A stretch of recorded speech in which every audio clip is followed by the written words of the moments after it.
Hi guys, it's Dave here, and Kotobukiya has rolled in a unique addition to their HEXA GEAR line with the 1/24 scale Hightrager. This can be bought from HLJ.com and links are in the description below. The kit is a master of transformations. It has a flat mode, which I will first show, but then by switching out one part from the transport vehicle, this mode can transform into a multi-car vehicle Polypod mode. So first let's look at what we get. You get these runners you see in the manual, but if you look a little closer, you will see the ×4 on basically all of them. There are a lot of runners, and each one of these legs are basically the same thing, so you're going to be repeating a lot of parts. Aside from that, it has some nice color instructions. Let's hope the transformation process is made clearer with the Steelrain that I made before. That will feature later as one of the compatible transformations. A separately sold governor unit can be placed inside the cockpit. Here are just some observations that I made whilst building. Parts like this to make something like this, which is complex, really takes some concentration. And here is, it looks simple here, but this is the process. So there we go. This is what the process is like making these 4-part piece things. Just lay it all out and assemble. Like I did with these, which was that.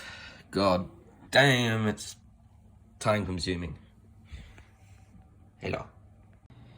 I just realized that when it said 4 here, it meant making this 4 times over, and it's so insanely detailed, and it is very time consuming because you're making 4 of these type of units. So that is that. This is insane. So just before I put these side caps on, which are actually all undergated, look at the level of detail on this.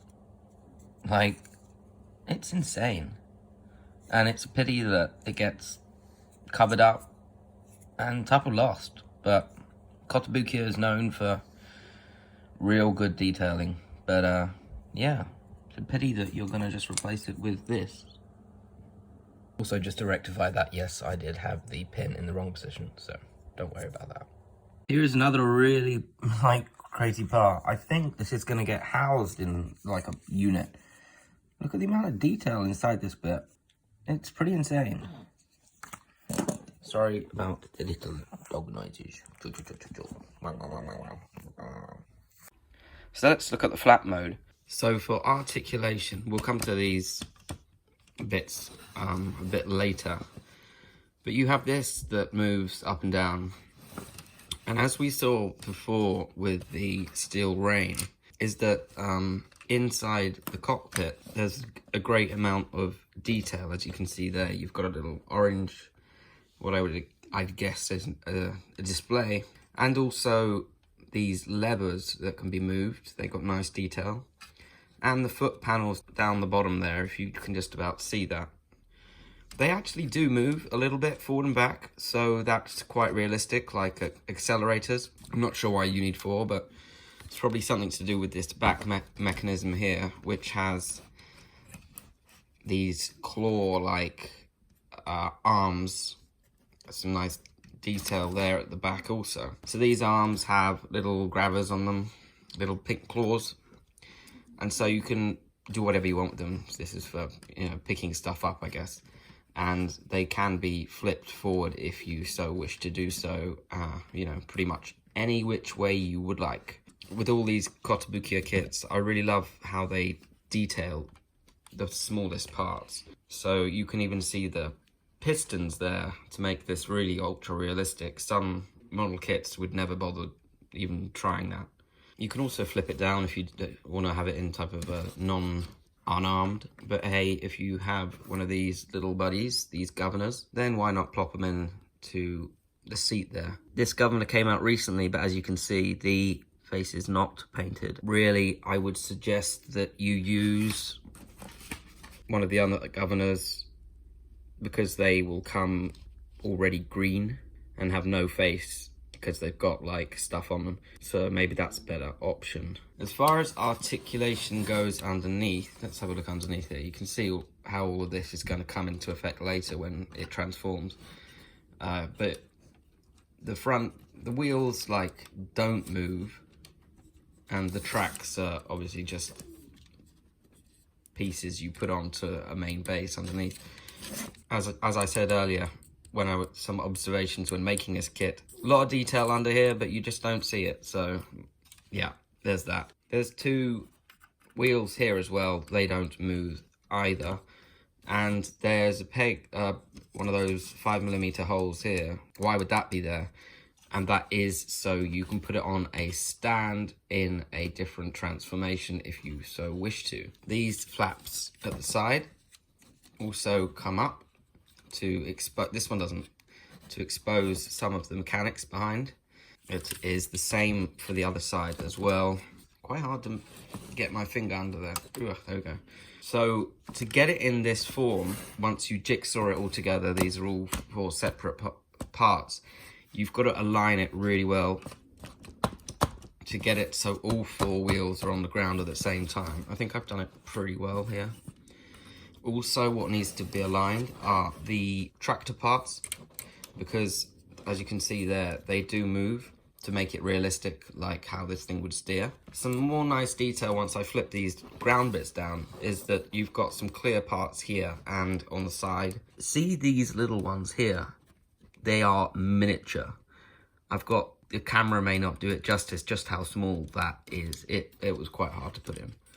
These ones not so much. It's just you've got to push it on your finger, unless you have tweezers, which I've lost mine at the moment.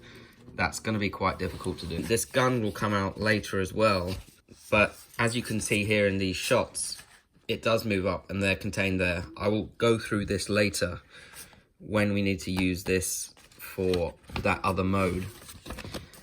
So let's move on and go to this mode here. If you have the Steelrain, I have it. I had to transform it back into a helicopter, and my God, that was a real mission.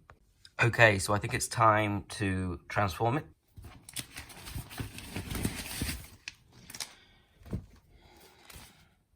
Okay. So first we need to pull those wings back. I think that will do. So that says with these blades out of the way at the back, to move them up like so. So for that, cockpit without any person inside it, you've got to go through some steps.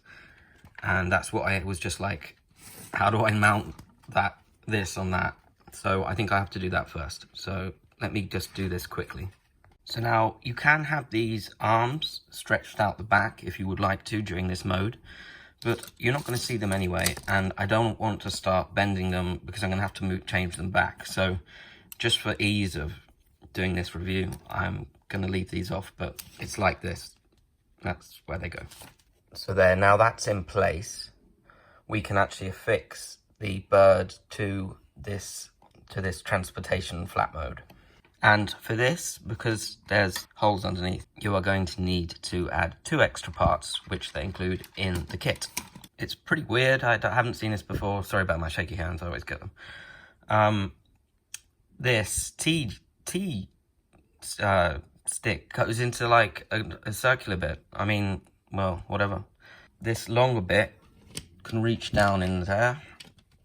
So nicely snug. And you put it into the first hexagon part there. I have to zoom out this far just to be able to show it off. Articulation, it does move like this. I'm very sorry that I can't really get a good enough shot of this. Unbelievably hard conditions right now. I'm against the table using a HLJ box to block the sun. I'm not in the studio, of course, and this is just a massive kit, but I'm trying my hardest.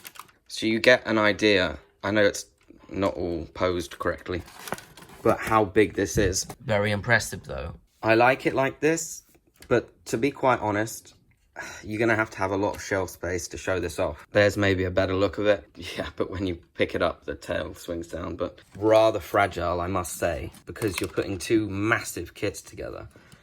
But what it's got going for it is it does look pretty mean once you get it into a pose that you like so. Perfectly posed, it looks like that. I don't think I've done too bad a job as before. Check out the review of this Steelrain because you have a cockpit here too that you can put people in.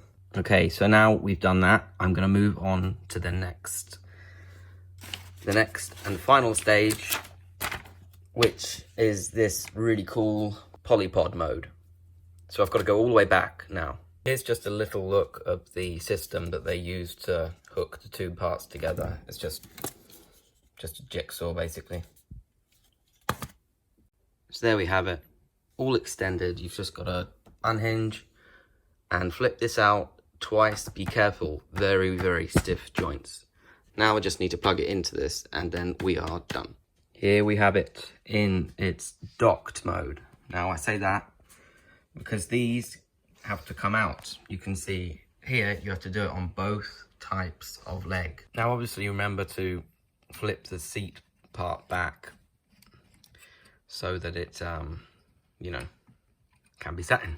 But yeah, pretty neat mode. It's quite stable, but you have to align the legs perfectly, which can take some effort. But I'm quite impressed. And now, look, the thing is about joints from HEXA GEAR is that they are hexagons and they have to be aligned perfectly. It's going to take you some time. It's difficult. It can be annoying, but I think the reason is they made that whole design choice in the first place and then based the name off it is because it is sturdy. You're going to be able to make kits like this that, you know, normally would flop all over the place, but look, you've got quite a sturdy kit. So I like this mode. I certainly prefer it to the flat mode. So yeah, Polypod mode is pretty cool. Just try to make sure it's all the same so you're not looking lopsided. I think maybe this leg's a bit, I think I've done a good job. So that is that mode. There is one more thing, but actually something to note is that as before, you still have in one of these legs the simple type manipulator, and the anti-material rifle is still in there. There is one more mode where you can flip these round and just use wheels instead of, so you can move with it. But I'm going to leave it as is because we've done quite a lot already. But one thing I do want to show is the gun. So let me do that now. The bottom is the simple type manipulator. And that's the four front legs, but this is what I'm interested in getting that gun. So you have to open both component parts to get the barrel of the rifle and the other parts of the rifle. So let me take them out and I'll show you what it looks like. And here are the 4 parts. So let me assemble them and put the gun together. Now you can see the real effectiveness of these claws. Really hold it well, nice and stiff. Yeah, damn, that looks pretty cool, man. So there we go. And obviously this can move in various directions depending on how you set these joints up. Look at this. This will be the mode I will leave it in. But if you have other kits, but you can make even more combinations, you know, that's the great thing about HEXA GEAR. You're going to get bored of me saying it all the time, but they have the same joints, so you can really hack stuff together really well. This was quite a long build, and if you count transformation, as you see me topograph, you know, go through and do that. Yeah, it's not going to be a quick kit, but it was fun. Oh, I did find one. Here we go. So, just a plan of some customizations with various different kits added on, various different accessory parts and rifles and everything. So you can really go to town for these kits, and that's why they're so popular, I guess, because people just like hacking around with them. I've only shown you the ones that they suggest, and luckily I had that Steelrain, so I was able to convert it. The only thing with the Steelrain, I'll say it again, is that the problem of if you've already got it in the walking mode, then to get it back, it's quite hard. If you did have it, by the way, not like this, but in the one where it's actually using its, so it's in this mode, but it can move, then you would want to actually buy a base, which is not included. But for stability without a base, that's why I want to keep it in this mode.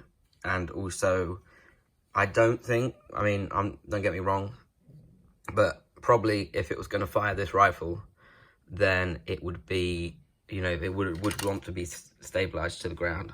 But yeah, I think it's a great kit. It was pretty testing to build, to be honest, but came out good. So that is another review for HLJ. Sorry for any sound quality issues. My situation right now is abysmal. Just like, this is just a mock-up studio, but I hope maybe things will change soon. Okay, anyway, thank you very much, and I'll see you again next time. Goodbye.